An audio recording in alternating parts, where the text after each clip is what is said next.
Glória a Deus, louvado seja o nome do Senhor Jesus Cristo. Seja muito bem-vindo, meu irmão, minha irmã, meu querido amigo, minha querida amiga que está aqui conectado conosco. É um prazer ter você com a gente aqui. Damos as boas-vindas com muita alegria a todos que se conectam com a gente nesse momento. Estamos iniciando mais uma transmissão aqui da nossa igreja, Igreja Evangélica Congregacional do Satélite, junto com os irmãos, da Igreja Congregacional de Filipe Camarão e a Igreja Congregacional Nova Esperança ali em Parnamirim. A Deus seja a glória, a Deus seja o louvor, e a paz e a graça de nosso Senhor Jesus Cristo sejam com todos vocês. É uma noite para nos alegrarmos e nos fortalecermos na presença do Senhor, diante da sua palavra, que sempre nos traz vida e nos renova a fé, o temor, a esperança e a confiança nesse Deus. Rogo a Deus que esteja tudo bem com você, que esteja tudo bem com a sua família e que estejam todos aí assentados, nos acompanhando para receber do Senhor aquilo que o Senhor também nos tem dado para a glória e edificação da sua igreja. Meus amados irmãos, estamos quase completando 90 dias do nosso isolamento social e da suspensão das nossas atividades. O nosso último culto presencial, o último culto de atividade na igreja, foi no dia 15 de março. No dia 15 de março. Naquela semana ainda vivemos algumas incertezas, se íamos ter ou não, e cancelamos a quinta, depois cancelamos o domingo, os irmãos de Filipe Camarão em Parnamirim, a mesma coisa, e aí a coisa foi avançando e já chegamos, irmãos, há quase 90 dias, dessa forma. Mas ainda assim, como eu disse domingo, podemos dizer Ebenezer, até aqui nos ajudou o Senhor. E eu creio que você pode dizer isso também. Até aqui o Senhor tem nos ajudado, até aqui o Senhor tem nos sustentado, até aqui o Senhor tem fortalecido a nossa vida. Amém, queridos? Vamos orar? Senhor, muito obrigado, meu Pai, por essa noite, por esse momento que nós nos reunimos aqui em Teu nome. Louvamos ao Senhor pela oportunidade de estarmos diante da Tua palavra e de poder, ó Deus, aprender e crescer no Senhor. Palavra que sempre nos fortalece e nos anima, como também nos exorta e nos corrige. Ó Deus, peço nessa hora que o Senhor seja com cada vida, com cada família que está aqui nos acompanhando, que o Senhor, ó Deus, esteja cuidando de cada um deles, aqueles que ainda estão em recuperação dos seus problemas de enfermidade, que o Senhor os ajude. Aqueles que já estão curados, nós agradecemos e louvamos ao Senhor por isso.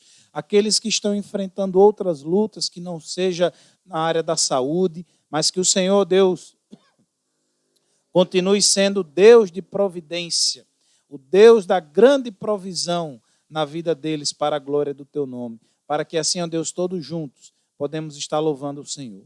E mesmo, Deus, aqueles que estão na prova, aqueles que estão passando necessidade e dificuldade, que ainda assim possam se alegrar diante do Senhor e na Tua gloriosa presença. Pois Tu és Deus e o Senhor sempre, ó Deus, acompanha e conduz o Teu povo pelo caminho que o Senhor já tem decretado e determinado. E assim, ó Deus, nós sabemos que o Teu cuidado é derramado sobre nós. E nessa noite, Senhor, nós não pedimos outra coisa que não seja Tua presença.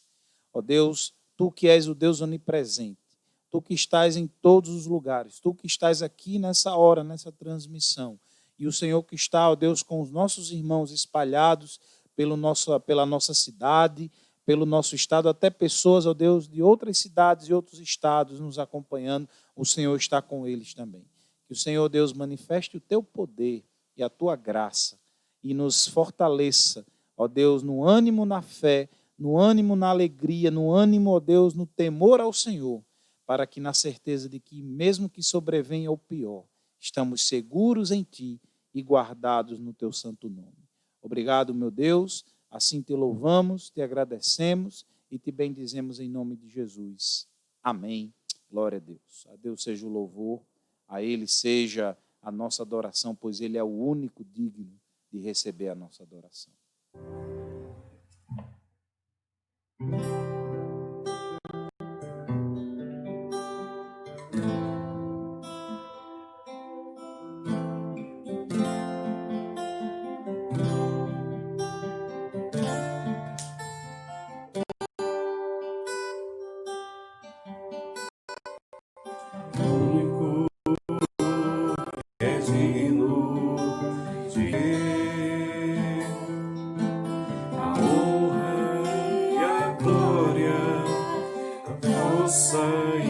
poder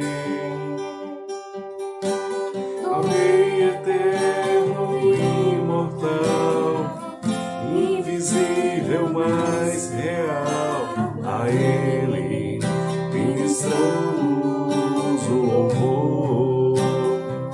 Mais uma vez, igreja, ao único é digno de receber a honra, a glória, a força e o poder ao Rei eterno e imortal, invisível, mas real, a Ele ministramos o louvor. Coroamos, coroamos a Ti, ó Rei Jesus. Coroamos a Ti, ó Rei Jesus. Te adoramos, Senhor. Adoramos o Teu nome, nos rendemos aos Teus pés, consagramos todo nosso ser a Ti. Mais uma vez, coroamos a Ti, ó Rei Jesus. Coroamos a Ti, ó Rei Jesus. Adoramos o Teu nome, aleluia, Teus pés, consagramos todo o nosso ser a Ti. Consagramos todo o nosso ser a Ti. Louvado seja o nome do Senhor Jesus. Todo o nosso ser a Ti. Aleluia. Glória a Deus. Graça e paz, irmãos. Boa noite para todos. Estamos, mais uma vez reunidos para louvar ao Senhor. E era o meu desejo, cantar. Eu estou gravando esse vídeo, para que esse louvor seja um refrigério para a vida dos irmãos, maravilhosa graça, o Senhor, com a maravilhosa graça dele, que nos sustenta todos os dias.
sol não mais brilhar,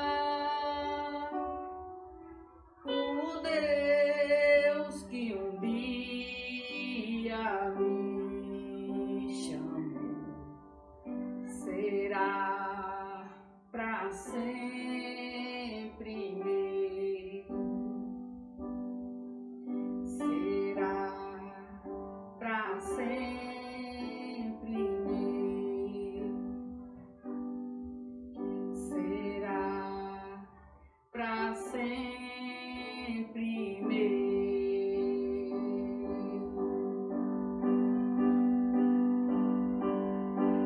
Libertei eu fui de uma prisão, meu Salvador me resgatou, misericórdia e perdão, eterno amor e redenção.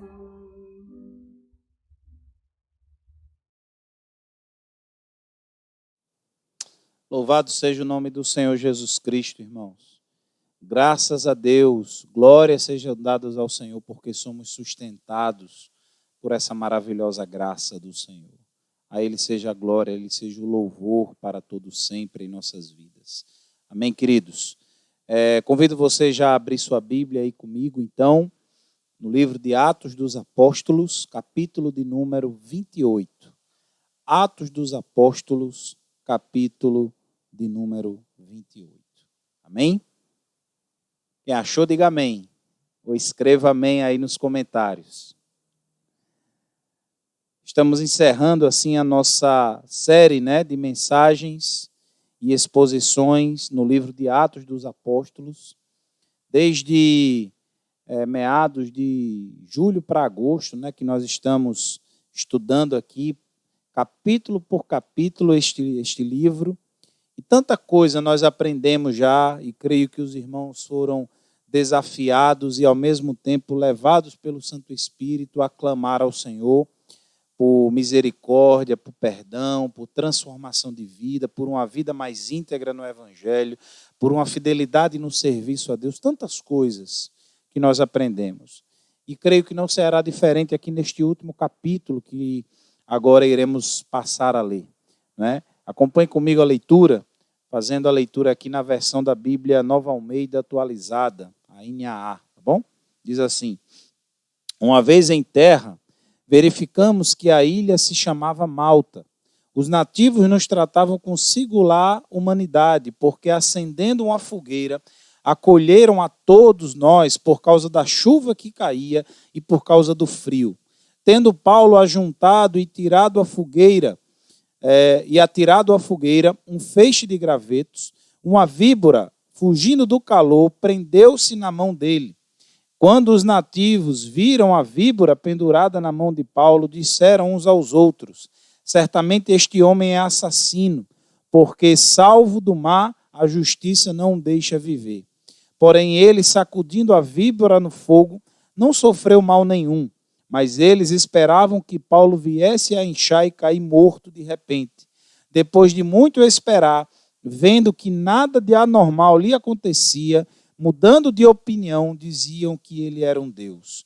Perto daquele lugar havia um sítio que pertencia ao homem principal da ilha, chamado Públio, o qual nos recebeu e nos hospedou com muita bondade durante 3 dias. Aconteceu que o pai de Públio estava enfermo de disenteria e ardendo em febre. Paulo foi visitá-lo e, orando, impôs as mãos e o curou. À vista deste acontecimento, os demais enfermos da ilha vieram e foram curados, os quais nos distinguiram com muitas honrarias e, tendo nós de prosseguir viagem, nos puseram a bordo tudo o que era necessário. 3 meses depois, embarcamos no navio de Alexandria, que tinha passado o inverno na ilha. O navio tinha por emblema os deuses gêmeos, Castor e Polos. Chegando em Siracusa, ficamos ali 3 dias. Dali, navegando ao longo da costa, chegamos a Régio. E no dia seguinte começou a soprar o vento sul, e em 2 dias chegamos a Puteoli, onde encontramos alguns irmãos que nos pediram que ficássemos com eles 7 dias, e foi assim que nos dirigimos a Roma. E tendo ali os irmãos ouvido as notícias nossas, vieram ao nosso encontro até a praça de Ápio e as 3 vendas, e após vê-los, Paulo deu graças a Deus e sentiu-se mais animado. Uma vez em Roma, Paulo recebeu a permissão para morar por sua conta, tendo em sua companhia soldados que o guardavam. 3 dias depois, ele convocou os principais judeus quando estavam reunidos, e Paulo disse: meus irmãos, apesar de nada ter feito contra o povo ou contra os costumes paternos, vim preso desde Jerusalém, entregue nas mãos dos romanos. Estes, depois de me interrogarem, quiseram soltar-me, porque não encontraram em mim nenhum crime passível de morte. Diante da oposição dos judeus, fui obrigado a apelar para César, não tendo eu, porém, nada de que lhe acusar ao meu povo. Foi por isso que pedi para vê-los e para falar com vocês, porque é pela esperança de Israel que estou preso com esta corrente. Então eles lhe disseram: nós não sabemos, nós não recebemos da Judeia nenhuma carta que falasse a respeito de você. Também não veio qualquer dos irmãos que nos anunciasse ou dissesse algo de mal a seu respeito, mas gostaríamos de ouvir o que você pensa, porque sabemos que em todos os lugares essa seita é contestada. Tendo eles marcado um dia, foram em grande número ao encontro de Paulo no lugar onde ele residia. Então, desde a manhã até a tarde, lhe fez uma exposição em testemunho do reino de Deus, procurando persuadi-los a respeito de Jesus, tanto na lei de Moisés como pelos profetas. Houve alguns que ficaram persuadidos pelo que Paulo dizia, outros, porém, continuaram incrédulos. E, havendo discordância entre eles, começaram a ir embora. Mas, antes que saíssem, Paulo disse essas palavras: bem falou o Espírito aos pais de vocês, por meio do profeta Isaías, quando disse: vá a este povo e diga, ouvindo vocês ouvirão e de modo nenhum entenderão, vendo vocês verão e de modo nenhum perceberão, porque o coração deste povo está endurecido, ouviram com os ouvidos tapados e fecharam os olhos, para não acontecer que vejam com os olhos e ouçam com os ouvidos e entendam com o coração e se convertam e sejam por mim curados. E Paulo concluiu: portanto, fiquem sabendo que esta salvação que Deus oferece foi enviada aos gentios, e eles a ouvirão. Dita essas palavras, os judeus foram embora, tendo em si grande discussão. Durante 2 anos, Paulo permaneceu na sua própria casa que tinha alugado, onde recebia todos os que procuravam. Pregava o reino de Deus e com toda ousadia ensinava coisas referentes ao Senhor Jesus Cristo, sem impedimento algum. Amém, queridos? Reflita um pouquinho nesse louvor e logo em seguida nós estaremos retornando para a ministração da palavra do Senhor. Graça e paz, amém? Já começa a ter mais um momento de louvor. Vamos levar a música também, que é bastante conhecida, chama Tua Palavra Escondi, guardada no meu coração. Posso ouvir essa música na nossa oração esta noite?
milagre. Meus dons e talentos são pra te servir. Meus dons preciosos são teus. Não vejo razão da minha vida sem ti. Tu és meu Senhor e meu Deus. Assim como o fogo refina o ouro, vem tua obra em mim completar, até que o mundo possa ver tua glória em meu rosto brilhar. Meus dons e talentos são pra te servir. Meus dons preciosos são teus. Não vejo razão da minha vida sem ti. Tu és meu Senhor e meu Deus. Assim como o fogo refina o ouro, vem tua obra em mim completar,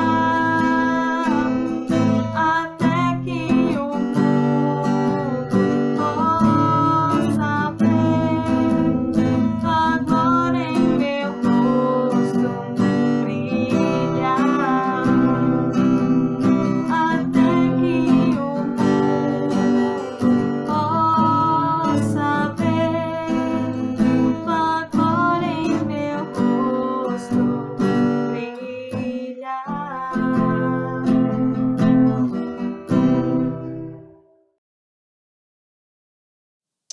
Glória a Deus. Que essa palavra fique guardada em nossos corações, em nome de Jesus. Bom, meus irmãos, a nossa estudo, nossa mensagem de hoje, né, como nós divulgamos, tem por título aí Depois da Tempestade. No capítulo 27, que nós expomos semana passada, nós falamos sobre a viagem, a tempestade e uma promessa.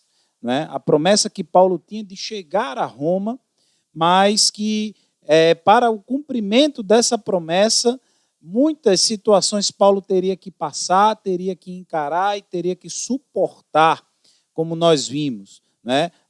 Ventos fortes, viagem difícil, jogar toda a carga no mar, até que finalmente pudessem, então, encostar o navio em algum banco ou nas pedras, e assim a popa foi destruída, e então eles encontraram a ilha para que pudessem ser salvos e resgatados, com a promessa não só de que Paulo chegaria a Roma, como também nenhum daqueles que estavam naquele navio perecessem ou morressem, senão somente o navio é que teria a sua perda decretada. E aí, meus irmãos, nós vemos agora o capítulo 28, exatamente depois de tudo isso que aconteceu. Com a tripulação e os passageiros do cargueiro ali naufragado, Paulo finalmente, com os demais, chega salvo a uma ilha chamada Malta. E ali, os nativos, eles acendem uma fogueira para que aqueles que estavam encharcados pela água do mar e gelados pelo vento e pela chuva, pudessem então se aquecer um pouco. Paulo, como nós vimos, ele recolhe um feixe de gravetos que ele joga nas chamas e uma serpente ali, né, que estava entre os gravetos, ela foge do calor e pica, então, morde a mão de Paulo. Paulo, então, ele sacode esse réptil no fogo e os nativos, então, eles esperam ver Paulo inchar, cair morto, né, consequente da picada da serpente. Pelo texto, como é narrado, né, víbora, em algumas versões aí, nós entendemos então que era um animal peçonhento, uma cobra venenosa. Né? E os nativos, então, eles esperavam que o pior acontecesse. E quando nada acontece com Paulo, o que é que nós vemos? Eles consideram Paulo agora como um deus. E aí o texto segue, nós vemos que Paulo ele vai à casa de Públio e cura o seu pai, né, o pai de Públio, e como consequência também muitas pessoas enfermas foram até Paulo para que ele curasse. E depois de muita espera, né, de 3 meses, e recebendo também muitos suprimentos ali dos nativos daquela ilha, Paulo e seus companheiros finalmente embarcam no navio alexandrino e navegam para a Itália. Eles aportam antes em Puteoli, onde Paulo fica ali com alguns amigos cristãos por 1 semana, para a alegria de Paulo e para a alegria daqueles irmãos também, e depois eles prosseguem a pé para a Praça Ápia e para 3 Vendas. E nesses 2 lugares, cristãos vindos de Roma deram as boas-vindas a Paulo. Quando eles chegaram a Roma, Paulo também teve a permissão para viver sozinho em uma casa alugada por ele, com um soldado o guardando, né, o que poderíamos configurar aqui em uma prisão domiciliar. E depois de 3 dias, com Paulo já em Roma, ele convida os líderes judeus para irem até a sua residência. E ele informa a eles a respeito de sua prisão em Jerusalém e de seu encarceramento pelos romanos. Os líderes ali então informam para Paulo que não receberam qualquer carta ou nenhuma mensagem ou nenhum mensageiro sobre as acusações de Paulo. Eles estão dispostos então a ouvir sobre a religião e a fé dessa nova seita, como era assim chamada, né? Pouco ainda chamada de cristãos, conhecida mais como a seita dos nazarenos ou do caminho. E com numerosos companheiros judeus, eles vão então até a casa de Paulo. Paulo explica a eles o ensinamento do reino de Deus e de Jesus e tenta convencê-los com base nas escrituras, na lei e nos profetas. Alguns creem, alguns aceitam, outros rejeitam as suas instruções. Paulo, então, ele cita a profecia de Isaías, ali no capítulo 6, e diz aos judeus descrentes que a salvação de Deus estava agora sendo enviada aos gentios, que ouvirão o evangelho. E por 2 anos, então, Paulo ele permanece ali em sua casa alugada e sem nenhum tipo de impedimento, ensinava o evangelho a quanto os visitavam. Esse é um pequeno resumo do que é esse capítulo 28. Então nós vemos, irmãos, que Paulo, depois de tudo o que aconteceu com ele, depois de toda essa tempestade recente, ele prossegue a sua vida normalmente.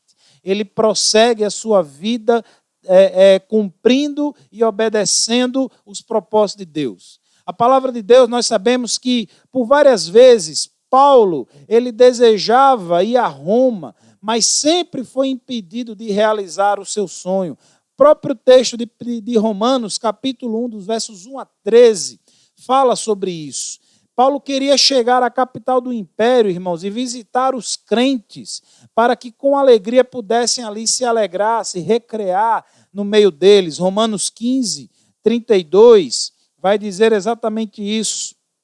Deixa eu abrir aqui e ler para os irmãos Romanos 15, 32, quando diz: isto para que, pela vontade de Deus, eu chegue à presença de vocês com alegria e que eu possa ter algum descanso na companhia de vocês, e o Deus da paz esteja com todos vocês. Amém. Paulo, ele tinha uma convicção de que chegaria à igreja de Roma na plenitude da bênção de Cristo. Também desejava fazer da igreja de Roma, talvez, um seu quartel-general, a sua base missionária, para chegar até a Espanha, já que essa era a sua segunda intenção, o seu segundo desejo, né, de pregar o evangelho naquela localidade, que era a última fronteira do Império Romano, ali do lado ocidental. Então, esses eram os desejos de Paulo, né? Mas nós sabemos que Paulo ele não consegue ir até a Espanha. Paulo vai até Roma. Ante esse capítulo e aquilo que nós já temos observado, nós saltamos aqui e ressaltamos 3 temas importantes, predominantes e presentes aqui, né? O primeiro tema é que Paulo, irmãos, como de sempre, como praxe, ele apresenta o evangelho aos judeus. Ele chega a Roma e a primeira coisa que ele faz é pregar o evangelho aos seus conterrâneos, ao nativo da sua própria fé e da sua própria etnia. Não é? Então, Paulo ele faz isso. E, em segundo lugar, nós vemos que Deus criou Israel para ser luz para os gentios. E aqueles, então, de Israel que não crerem em Cristo e rejeitam esse chamado, eles são expulsos do povo de Deus. Até uma forma aparentemente dura, mas é isso a verdade. Aqueles que rejeitam a graça não podem, irmãos, serem considerados povo de Deus. E uma vez que os judeus rejeitaram conscientemente o evangelho e fecharam após si as portas da graça, Paulo, então, ele encaminha o seu ministério aos gentios, porque estes aí recebiam sempre de bom grado, porque também jaziam em densas trevas e ouviam de bom grado as boas novas da salvação. Nós vemos isso quando Paulo fala no verso 28 desse mesmo capítulo que nós lemos. Portanto, fiquem sabendo que esta salvação que Deus oferece foi enviada aos gentios e eles ouvirão. O John Stott, ele destaca que por 3 vezes a oposição teimosa dos judeus fez Paulo, então, se voltar a sua pregação aos gentios. Lá em Antioquia da Psídia, no capítulo 13, nós vemos que isso acontece. Em Corinto, no capítulo 18, e em Éfeso, no capítulo 19. Agora, pela 4ª vez, dessa vez em Roma, a capital mundial do império e o centro mundial do mundo daquela época. E nós vemos aqui que, de uma forma ainda mais decisiva, ele faz isso, ele toma essa decisão de levar pela 4ª vez, por conta da recusa dos judeus, o evangelho para a salvação dos gentios. E enquanto Paulo se volta para os gentios, os judeus se vão tendo entre si, como o texto diz, uma grande contenda. E aí, o terceiro tema que nós vemos aqui, o primeiro, só lembrando, Paulo apresenta o evangelho aos judeus. Segundo, Deus criou Israel para ser luz aos gentios, e aqueles que não crerem em Cristo rejeitam esse chamado, e rejeitam esse chamado, são expulsos, né, da graça, ou seja, estão distantes da graça. E em terceiro lugar, a narrativa termina, mas a proclamação do evangelho não é? E esse é um tema que nós queremos destacar aqui. A narrativa termina, mas a proclamação do evangelho não.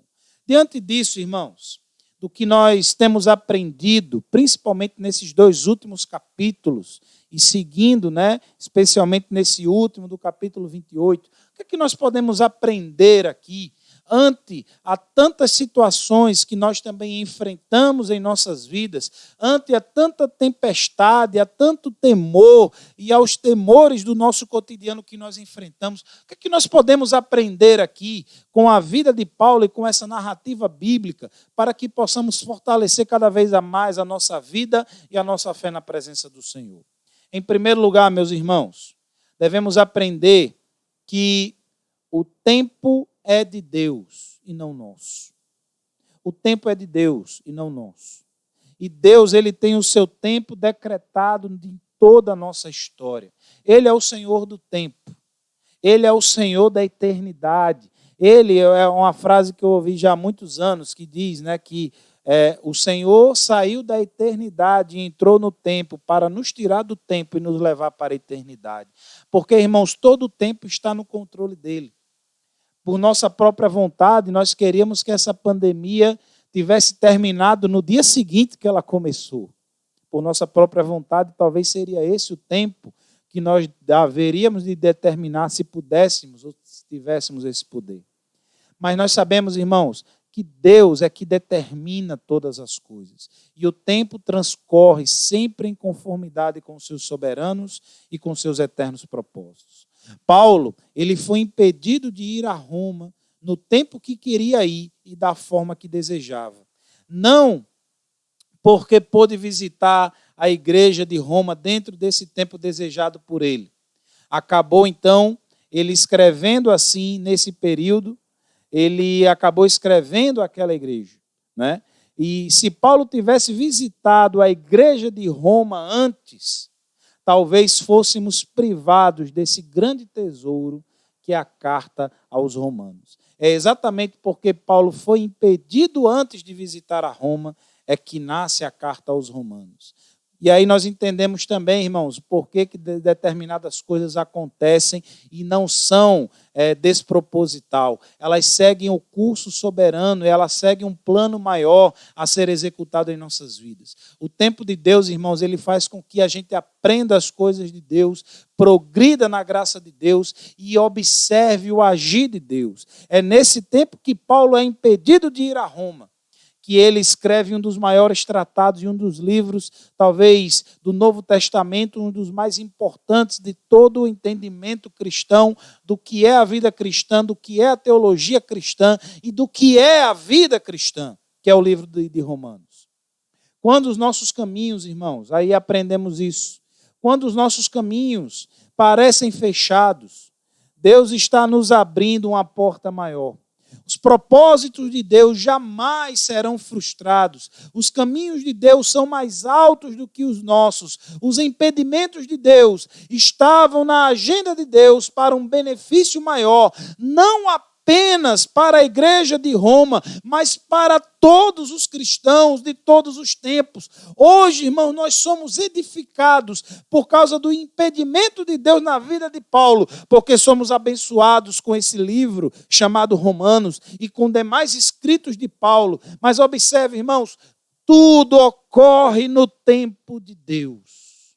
Com isso, independente se essa pandemia está prolongando ou não, nesse tempo, é tempo de nós glorificarmos a Deus e de tirar lições para as nossas vidas e ver o que é que nós estamos aprendendo com tudo isso.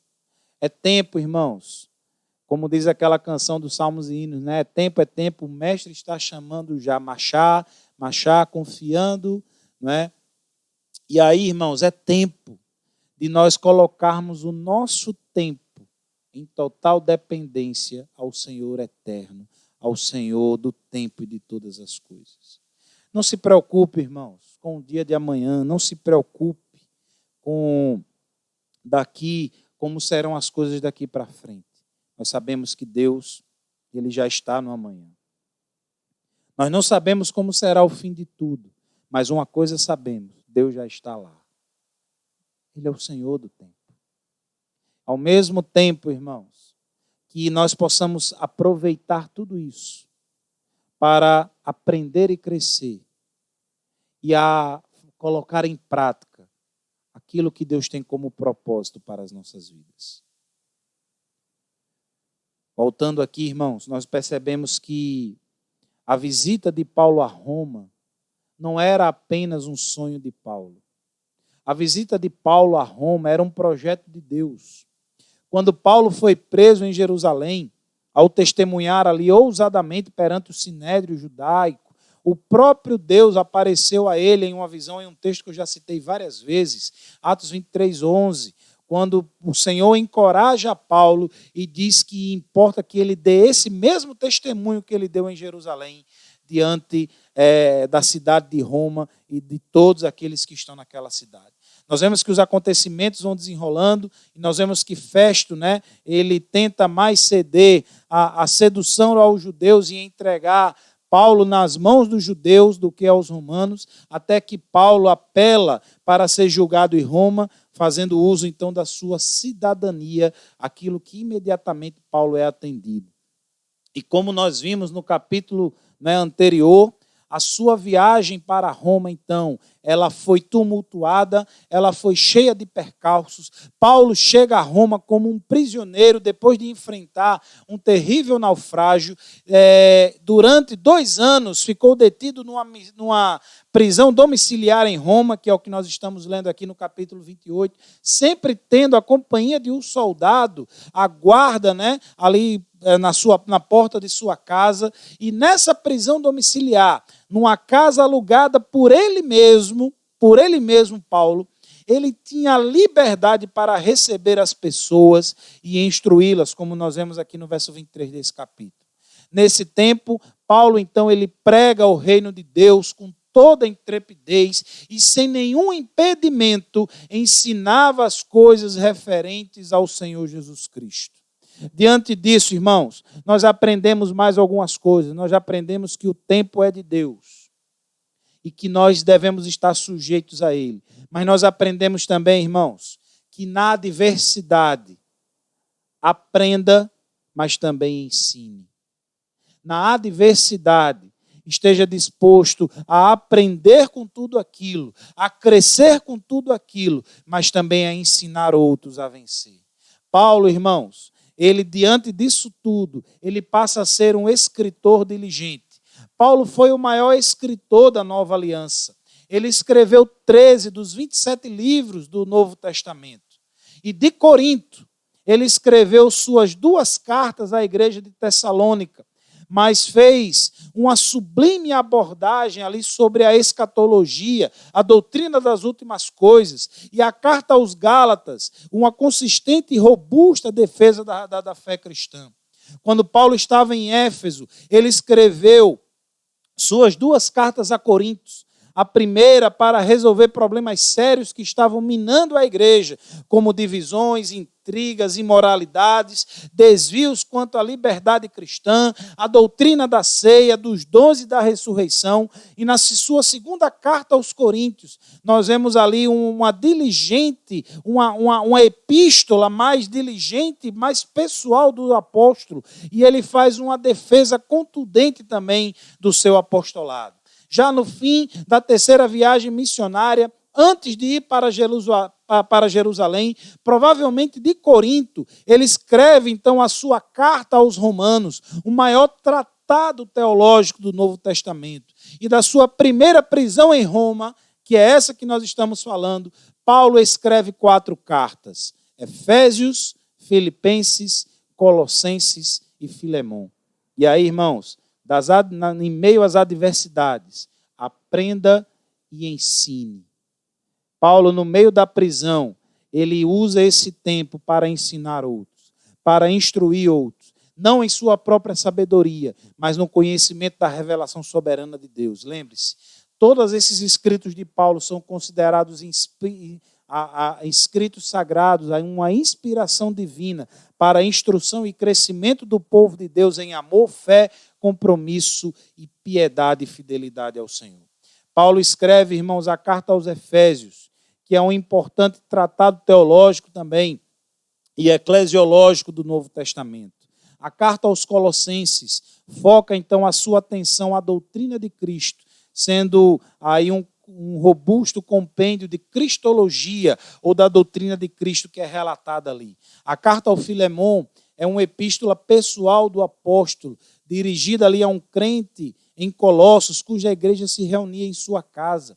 E Paulo escreve então a Filemão para realçar a necessidade dele perdoar o seu fugitivo escravo, chamado Onésimo, agora convertido e filho na fé daquele velho apóstolo. E a sua última carta da primeira prisão é a carta aos Filipenses.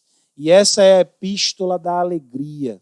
Nessa carta, Paulo testemunha que as coisas que lhe aconteceram contribuíram para o progresso do Evangelho. Olha que interessante isso. As coisas que lhe aconteceram contribuíram para o progresso do Evangelho. Meus amados irmãos, todas as situações que nós vivemos, passamos e enfrentamos, ela deve contribuir para o nosso crescimento, para o nosso amadurecimento, para confiarmos mais em Deus, para dependermos mais de Deus, para dependermos mais da graça de Deus, mas também deve contribuir para o avanço do Evangelho. É tempo de pregarmos o Evangelho, irmãos.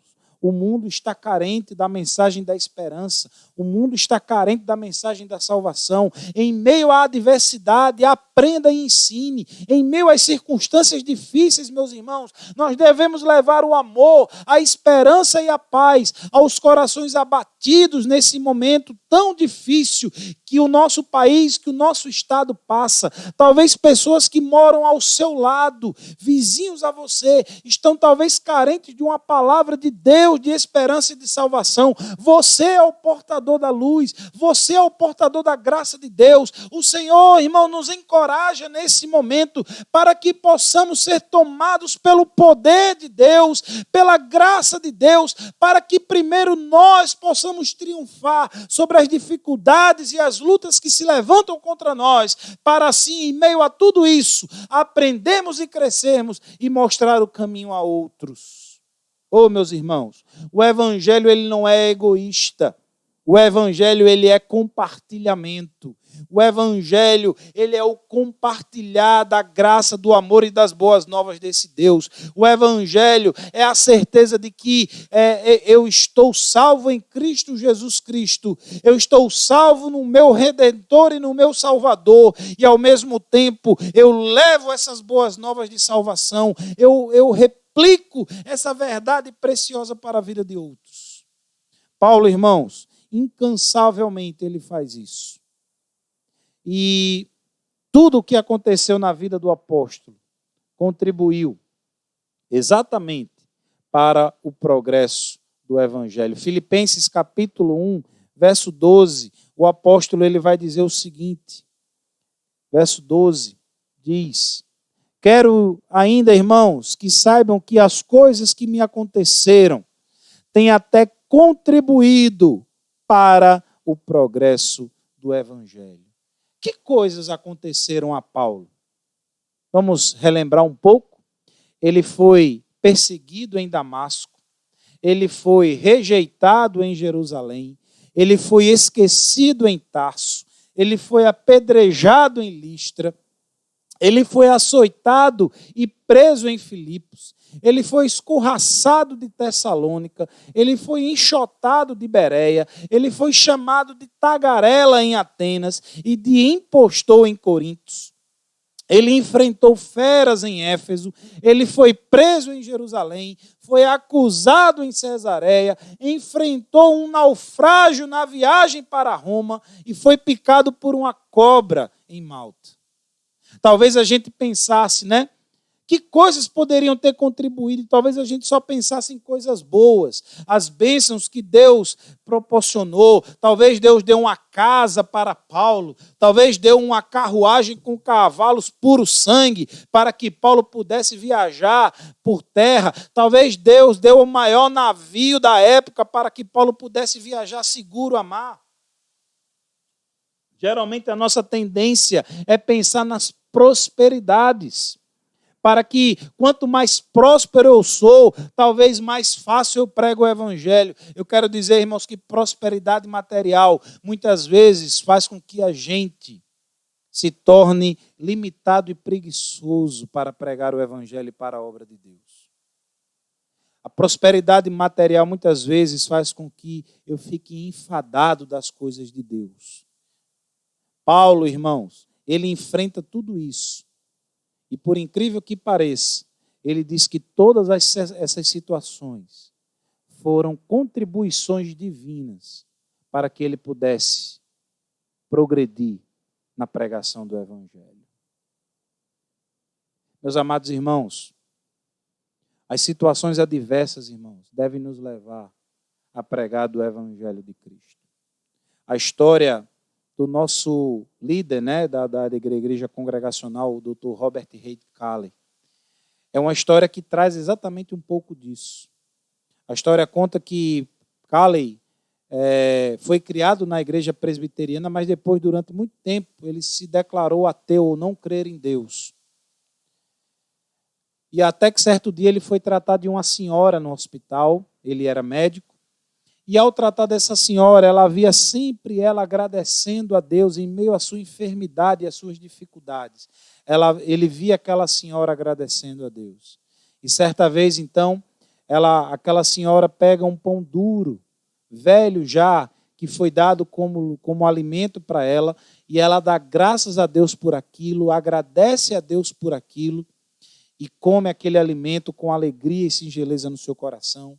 E Cala, então, ele vê aquilo, e aquilo incomoda e questiona aquela mulher, até que aquela mulher responde que ela é grata a Deus por todas as coisas, porque se até um pão velho, Deus é capaz de, até com um pão velho, Deus é capaz de sustentá-la, que dirá com as demais coisas. Aquela mulher testemunha da graça, testemunha do progresso do evangelho ali.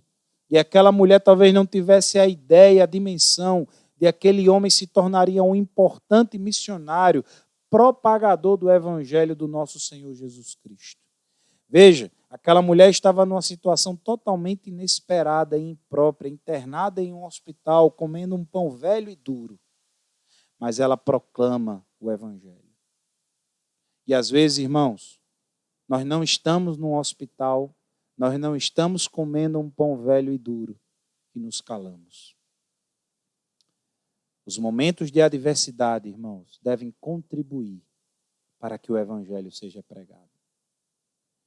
Paulo, ele chega a Roma, o seu desejo se realiza, mas ele chega a Roma preso e chega a Roma algemado.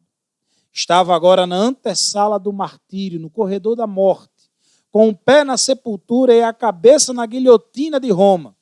Mas ele olhava para essas circunstâncias pelos óculos da providência divina, dizendo que elas, longe de destruí-lo, contribuíram para o progresso do evangelho. As circunstâncias, meus irmãos, podem limitar você, mas jamais irão limitar a sua fé. As circunstâncias podem diminuir você ou dar um curto espaço para você, mas a fé, irmãos, a fé ela é dimensional. A fé, ela não é algo físico que a gente coloca dentro de uma caixinha. A nossa fé, ela é muito maior do que qualquer circunstância, do que qualquer quarto fechado que eu esteja. A nossa fé não está presa. A nossa fé, irmãos, é a garantia da nossa vitória, é a garantia de que Deus está conosco, de que as bênçãos de Deus têm nos sustentado e que nós somos proclamadores do evangelho da paz, do evangelho da ressurreição do nosso Senhor Jesus Cristo, da nossa esperança eterna e inabalável. Jamais, irmãos, deixe com que as circunstâncias limitem a sua fé.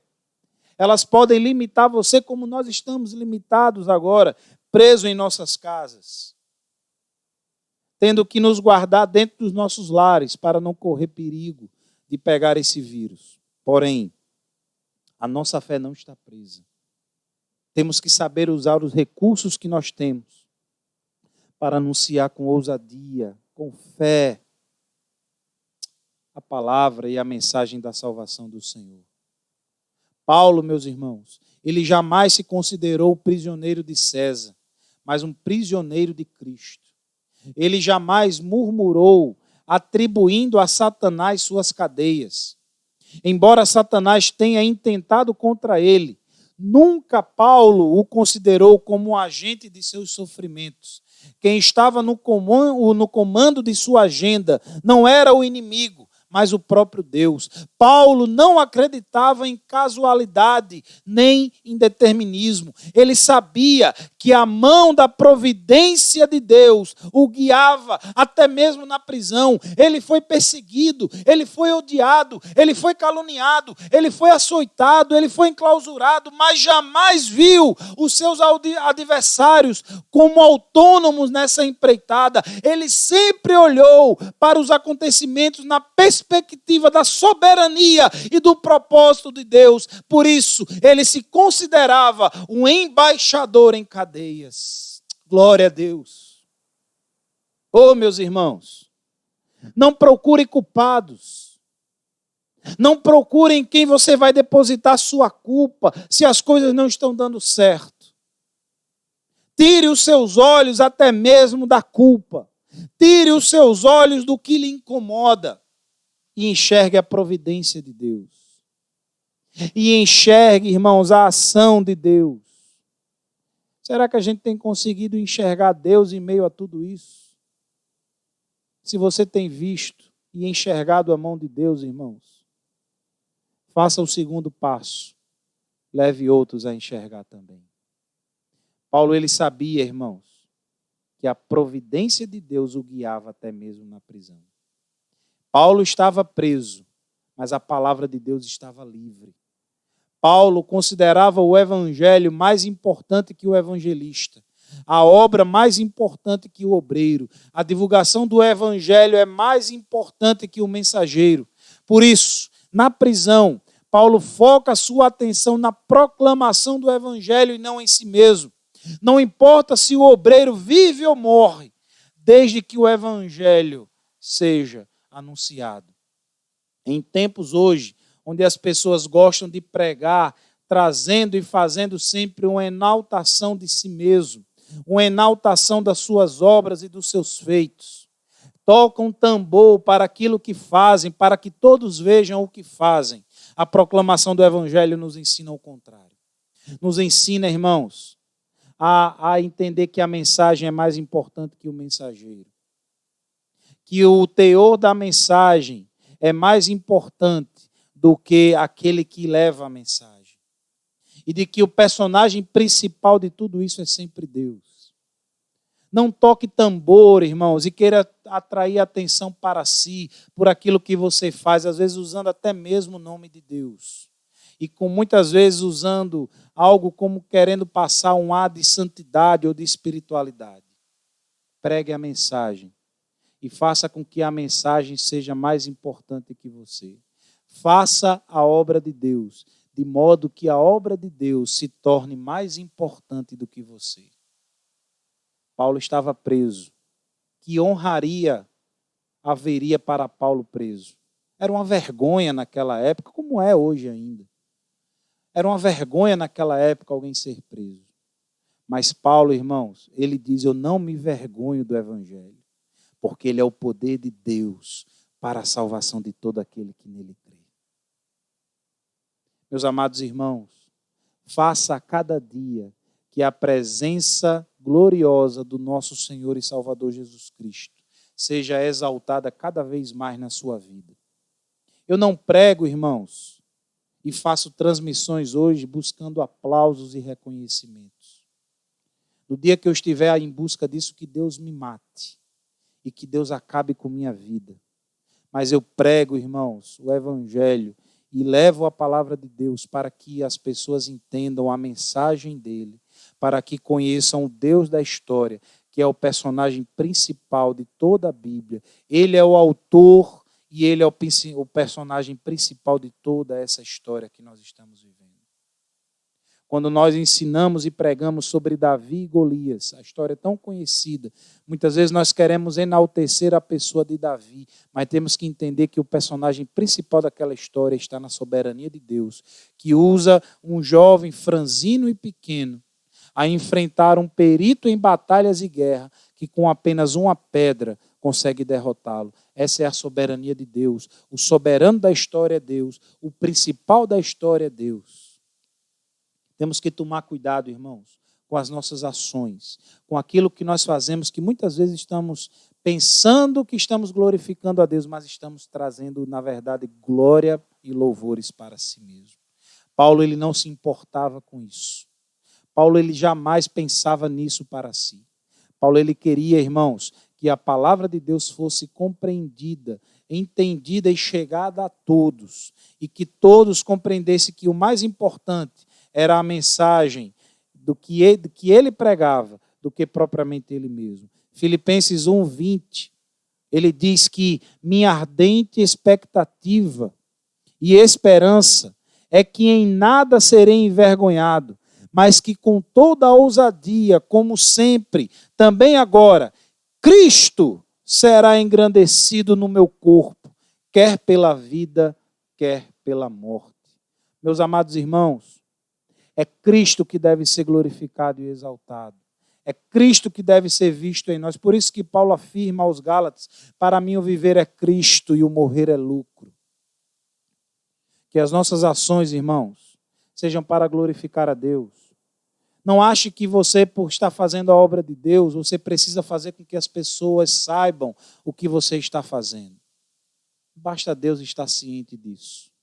Basta Deus ser glorificado no que você está fazendo, para que as bênçãos dele estejam sobre nós. Amém? A última palavra, irmãos, do texto grego de Atos, aqui no verso de número 31, é a palavra sem impedimento, ou desimpedidamente. É a última palavra que nos aparece aqui. Essa palavra, irmãos, é uma palavra que nos traz o entendimento da proclamação do Evangelho sem impedimentos, que resume, então, o tema de que a palavra de Deus ela não pode jamais ser detida. Ela se propaga e se torna mais poderosa, apesar das crises, apesar das enfermidades, apesar dos problemas que a igreja enfrenta e da oposição externa que se levanta também contra ela. Paulo está acorrentado como um criminoso, mas a palavra de Deus não está presa, como ele diz também em Timóteo 2, verso 9. Diante disso tudo, irmãos, caminhando já para o final e o desfecho, qual é a lição principal que devemos aprender nesses dois últimos capítulos de Atos, especialmente nesse capítulo 28? Primeira coisa que nós devemos atentar aqui é que essa lição que nós aprendemos se relaciona com a providência de Deus, que faz todas as coisas conforme o conselho da sua vontade, Efésios 1:11. Deus faz todas as coisas conforme o conselho da sua vontade. Deus não faz nada, irmãos, impensado, e nada acontece que surpreenda Deus. Na verdade, tudo acontece conforme o conselho da sua soberana vontade. E essa atividade providencial de Deus é vista, então, aqui nessa passagem de dois modos que se completam. Primeiro, trazendo Paulo a Roma, que era o seu alvo desejado, o alvo de Paulo. Mas segundo, trazendo Paulo como prisioneiro, algo que ele não havia desejado, claro. Mas o mais importante aqui, irmãos, não era que Paulo, aquilo que Paulo havia dito. Paulo já tinha dito em Atos 19, 21, importa-me ver também Roma. O que é mais importante não é isso que Paulo disse. O que é mais importante é o que Jesus havia dito no capítulo 23, verso 11. Importa também o que importa que também o faças em Roma. Meus amados irmãos, os nossos desejos muitas vezes podem estar até em comum acordo com o desejo e a vontade de Deus, mas a concretização deles não será de acordo com a nossa intenção, e sim com a intenção de Deus. Paulo queria ir a Roma, era a vontade de Deus que Paulo fosse a Roma, porém Paulo jamais imaginaria que fosse preso, mas ainda assim Paulo vai e faz com que, mesmo preso, o evangelho seja pregado, o nome de Jesus seja glorificado, e em nenhum momento ele murmura, ele reclama, ele chora da situação difícil que está enfrentando, mas ele faz com que tudo isso seja um meio para que o evangelho alcance a muitos e transforme a vida de muitos para a glória do Senhor. Meus amados irmãos, nós queremos o fim dessa pandemia, é o nosso desejo. E essa pandemia vai chegar ao fim, mas talvez não como nós desejamos, mas como Deus quer, porque o que importa, irmãos, não é o que nós falamos, o que importa é o que de fato Deus quer, aquilo que Deus falou e aquilo que Deus determinou para as nossas vidas. Amém, queridos? Você pode glorificar a Deus por isso? Só molhar a garganta aqui que está seca.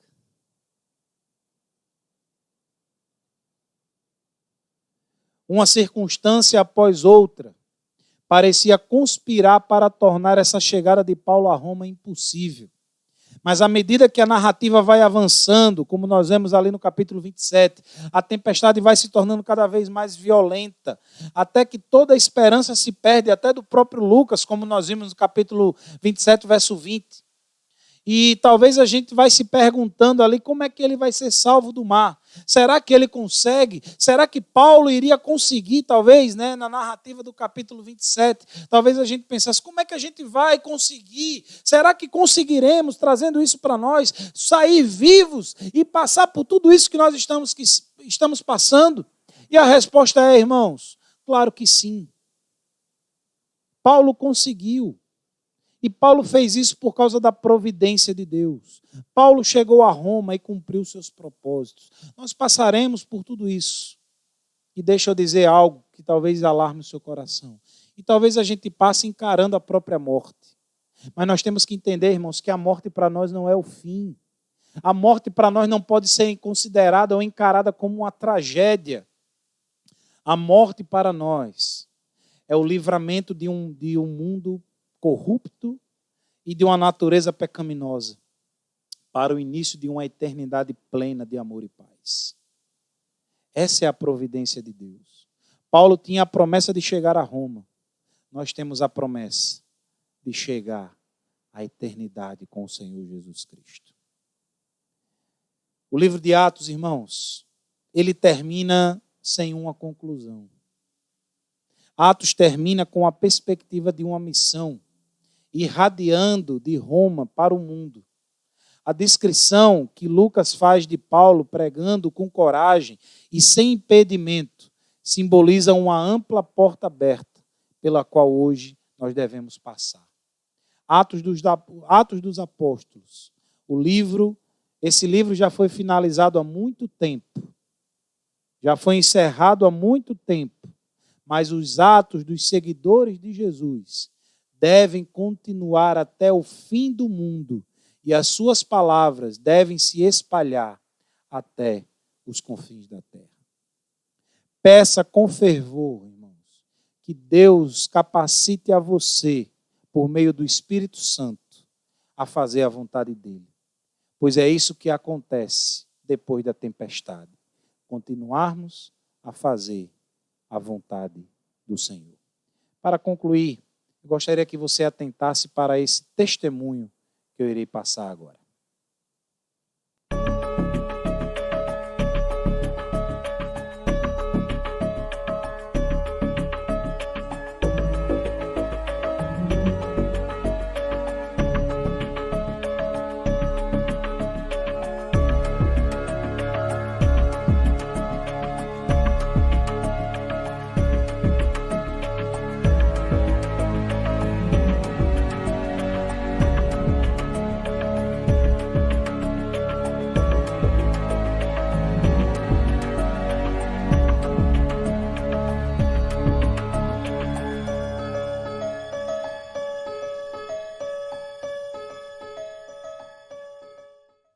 Um homem de Deus que tem marcado a minha vida com a sua história é Adoniran Judson. Judson foi um missionário pioneiro em um país chamado Birmânia, naquela época, início do século XIX. Ele foi para a Birmânia chegando ali em 1813 e ali permaneceu até 1831, quase 18 anos. Judson, além de ser um missionário pioneiro, ele foi um missionário visionário. Ele chegou na Birmânia, ele começou a aprender o birmanês, a língua daquele país, e depois de um ano aprendendo birmanês, mesmo sem falar bem aquela língua, ele escreveu um panfleto, e o título do panfleto era o seguinte: Quem é Jesus? E tinha versículos bíblicos sobre quem é Jesus, só isso. Eu acho que ele entendia muito bem que o Evangelho é Jesus. Então, quem é Jesus? E ele respondia com textos bíblicos quem é Jesus. Fez isso. Ele reproduziu à mão o panfleto, distribuiu para os birmaneses que sabiam ler, mas eles não aceitaram, não gostaram, jogaram fora, engafetaram, e aquilo não prosperou. Judson foi um dos missionários que mais sofreu em sua caminhada de campo missionário que nós temos notícia. Porque o Adoniran Judson, lá na Birmânia, nesses 18 anos, ele perdeu a sua esposa, ele perdeu 2 dos seus filhos, ele foi encarcerado diversas vezes, e em 3 dessas vezes ele foi torturado de maneira duradoura. Fizeram com que ele tivesse que andar descalço por cima de brasas, diversas vezes, ao ponto dele perder aquela pele, a sola do seu pé. Penduravam Judson de cabeça para baixo, o seu rosto passava no chão daquela prisão, e os policiais derramavam vermes que pudessem estar então ali no seu rosto para afligi-lo. Judson trabalhou traduzindo o Novo Testamento para o birmanês, e depois de 12 anos de trabalho, atearam fogo em sua casa, e ele perdeu 12 anos de trabalho de tradução bíblica. No meio de tudo isso, depois de 10 anos de trabalho, não havia ainda nenhum birmanês crente no Senhor Jesus. Então, meus irmãos, sabem o que é isso? Está em um lugar que não é a sua terra, não é a sua língua, você perde a esposa, perde seus filhos, você é torturado, não consegue andar direito mais, você tem a sua casa queimada, perde tudo, perde a tradução bíblica. Aliás, relendo a sua biografia um tempo atrás, eu percebi que ele mencionou que naqueles 18 anos de trabalho, ele permaneceu durante 10 anos, o que ele dizia ser uma angústia continuada. Naquela época não havia ainda um termo específico para depressão, mas ele dizia uma angústia continuada, uma angústia que não saía do meu coração. E, além de tudo isso, depois de 10 anos, ninguém havia se convertido. Com 12 anos de ministério, cerca de 10 birmaneses se entregam ao Senhor Jesus. E aí, os amigos de Judson, missionários ingleses lá da Inglaterra, escrevem uma carta de encorajamento dizendo: Judson, agora nós entendemos porque Deus te enviou para esse lugar. 10 se entregaram a Cristo. E Judson responde em sua carta, e está lá em um de seus livros publicados, escreve lá em uma carta para seus amigos dizendo: não se animem, porque eu acho que esse pessoal aqui não é crente de verdade. Então nem o missionário está lá muito animado com o que está acontecendo. Mas, meus irmãos, com 13 anos de ministério, uma coisa acontece. Um senhor de meia idade, ele se aproxima do Adoniran Judson, e ele vem de uma região no interior da Birmânia e diz: Judson, nós conhecemos a Cristo e queremos conhecer mais, mas não há quem nos ensine. Sabemos que você é estrangeiro e achamos que você é cristão, queremos que você venha e nos fale do Senhor Jesus. Judson se animou e ficou confuso. Quem são estes que se entregaram a Cristo? Ele viajou uma semana depois e encontrou ali, meus irmãos, mais de 30 birmaneses crentes no Senhor Jesus e firmes no Senhor Jesus. Judson se anima e diz: qual é o outro missionário que está por aqui, que lhes pregou o evangelho? E eles responderam: não há missionário, nós achamos aqui na gaveta de um dos nossos tios um panfleto escrito em birmanês, aliás muito mal escrito, mas deu para entender. E aqui diz assim: quem é Jesus? E nós lemos quem é Jesus, e nós entregamos a nossa vida ao Senhor Jesus, trouxemos nossas famílias e amigos, e eles estão também se convertendo ao Senhor Jesus. Mas é só isso que nós temos. Você sabe alguma coisa mais? Será que há alguma coisa mais escrita sobre Jesus? E Judson pega a Bíblia e volta a traduzir a Bíblia e volta a evangelizar. Meus irmãos, com 18 anos de ministério, Adoniran Judson deixa a Birmânia com 63 igrejas plantadas e mais de 200 líderes nativos preparados na palavra de Deus. Agora, a Birmânia é hoje um país com outro nome. Quem se lembra? É Mianmar. Não é isso? Mianmar. Curiosamente, Mianmar, hoje, meus irmãos, é um dos países mais fechados para a evangelização. Um missionário não consegue entrar livremente em Mianmar, muito menos pregar livremente o evangelho. Mianmar é um país que sofre, muitas vezes, catástrofes naturais e evita receber ajuda humanitária com medo dos missionários se infiltrarem, e esse medo é até certo, né? Que eles estão prontos para se infiltrar ali para a evangelização.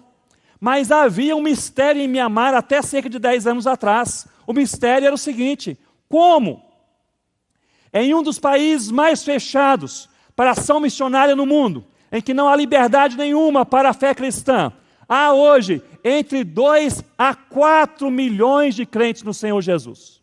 Esse era o mistério, porque em Mianmar hoje há entre 2 a 4 milhões de crentes no Senhor Jesus. Há cerca de 10 anos atrás, um grupo de pesquisadores cristãos entraram em Mianmar, conseguiram fazer uma pesquisa, uma ampla entrevista aos cristãos em Mianmar, eles faziam uma só pergunta: como você veio ao Senhor Jesus? E a resposta era sempre a mesma: quem me trouxe ao Senhor Jesus foram os meus pais. Mas quem pregou aos seus pais? É a mesma resposta: os meus avós. Mas quem falou de Jesus para os seus avós? Foram os meus bisavós. Remontando até o início do século XIX, quando um homem chamado Adoniran Judson ouviu o chamado de Deus e obedeceu.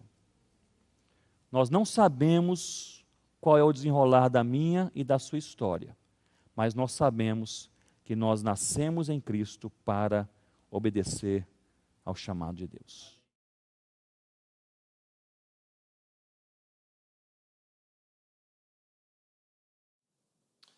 Amém, queridos? Nós nascemos em Cristo para obedecer o chamado de Deus. Eu quero encerrar citando aqui uma parte desse livro, do comentário de Atos, que ele diz o seguinte: a igreja continua a ir aos confins da terra. E ele diz: durante a primavera e o verão, as plantas produzem milhões de partículas de pólen para que caiam em um lugar fértil. Até mesmo em lugares como a Antártida, terra estéril e congelada, e em que pouca coisa é capaz de crescer a temperaturas que chegam a menos 70 graus, foi encontrado pólen.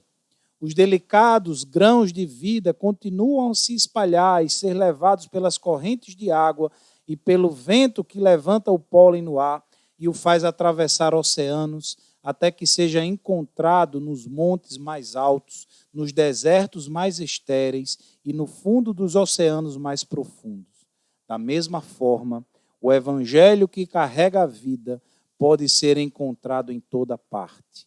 O evangelho continua a se espalhar para levar vida às pessoas nos confins da terra, apesar de resistência, dificuldades ambientais, perseguição e obstáculos tremendos. Jesus comparou o evangelho a uma semente dispersada e carregada pelas correntes do Espírito até os confins da terra.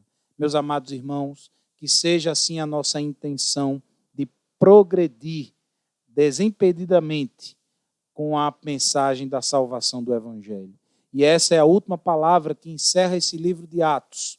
Além do âmbito do entendimento, do alcance e dos sonhos dos primeiros cristãos, e apesar de perseguições, sofrimentos, oposição de líderes sociais, políticos e religiosos e toda espécie de empecilho racial, cultural, geográfico e linguístico, o Evangelho ele continua progredindo e prosseguindo desimpedidamente até os dias atuais e até cada um de nós, conforme a vontade de Deus e cheios do Espírito Santo, também somos chamados a compartilhar as boas novas de Jesus Cristo e o reino de Deus e ser testemunhas até os confins da terra desimpedidamente.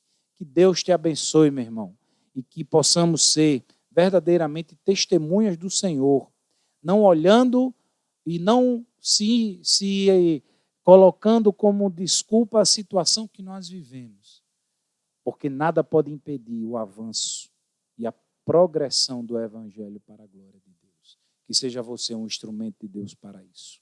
Amém? Vamos orar? Senhor, meu Deus, maravilhoso Pai, muito obrigado, Senhor, por esse momento na Tua presença, por essa oportunidade, Senhor, de ouvirmos e aprendermos a Tua palavra. Inquieta, Senhor, as nossas vidas.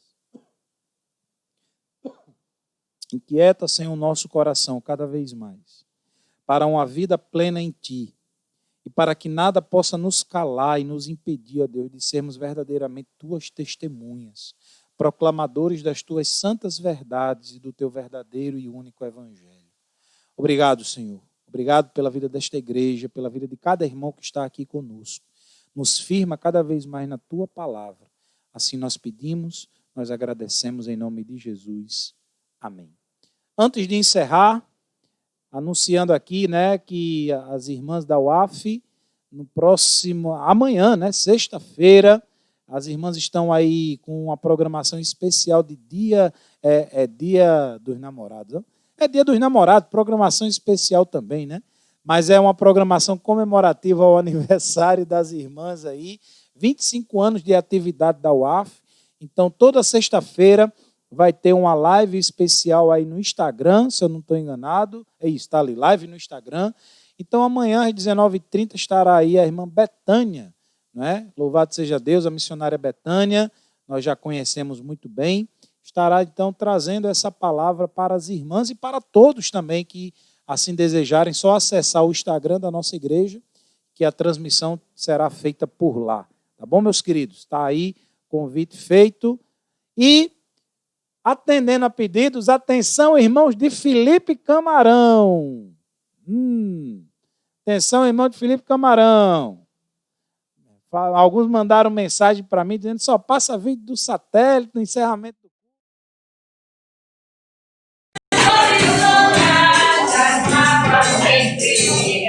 Ele tem um filho de alimentação. Respeitou ele tudo e tudo perder. Ele quase tudo tanto coração. Tudo me abandone, esse grão tentador. Eu sei que cada terra vida ao fim. Mas é o filho, a estrela da manhã, escolhido multidades para mim. Amém? Esse foi o vídeo que a nossa irmã Narinha mandou. Tá aí, viu, irmão Mauro? Você que pediu, viu, meu irmão? Tá aí, viu? E os irmãos de Parnamirim também depois me mandem, se tiver algum vídeo recente aí, né? De algum momento final ou de algum louvor na hora do culto. Mandem para mim que a gente coloca aqui também. Os vídeos, irmão, dos louvores, gravações dos irmãos, só me enviarem que a gente vai colocando aqui. Tá bom, meus queridos? Aí é também para os irmãos de Felipe Camarão também matarem um pouquinho a saudade da importância e do momento que está de estar juntos, né? Creio que em breve isso acontecerá, mas enquanto isso não acontece, nós vamos aquecendo o nosso coração e a nossa fé no Senhor, tendo, irmãos, sempre luz na mente e fogo no coração para a glória do Senhor. Que Deus abençoe a vida de cada um de vocês. Agradecemos pela sua companhia aqui conosco. Não deixem de se inscrever aqui no nosso canal, de dar o gostei, tá certo? Que isso também nos ajuda. E beijo no coração dos irmãos. Fiquem todos na paz do nosso Deus. E domingo às 19h estaremos aqui novamente. Tchau, meus irmãos.